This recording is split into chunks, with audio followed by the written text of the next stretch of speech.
যারা tension free life lead করতে চায়, দুশ্চিন্তা মুক্ত সুস্থ সুন্দর জীবন চায়, তাদের উচিত বেশি বেশি দরুদ শরীফ পড়া। কি পড়া? কারণ কি জানেন? কারণ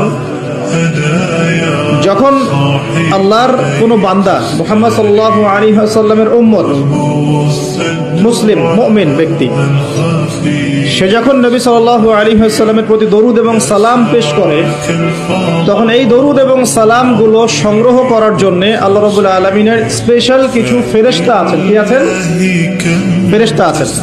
এই মালায়েকা বা সম্মানিত ফেরেশতাগণ সেই দরুদগুলোকে সংগ্রহ করে, সালামগুলোকে সংগ্রহ করে নবী সাল্লাল্লাহু আলাইহি ওয়াসাল্লামের রওজা বা কবরে পৌঁছে দেন এবং নবী সাল্লাল্লাহু আলাইহি ওয়াসাল্লাম এর উত্তর দিয়ে থাকেন। তো সালামের অর্থ কি? আসসালামু আলাইকুম অর্থ কি? আপনার উপর বা আপনাদের উপরে শান্তি বর্ষিত হোক। যখন আপনি বলছেন ওয়া আলাইকুমুস সালাম, এর অর্থ কি? আপনার উপরেও শান্তি বর্ষিত হোক। তো নবী সাল্লাল্লাহু আলাইহি ওয়াসাল্লাম যখন কোনো ব্যক্তির সালামের জবাবে সালামের উত্তর দিবেন, তখন সেই ব্যক্তির জীবনে শান্তি আসবে না? তার দোয়া পাওয়া গেল না?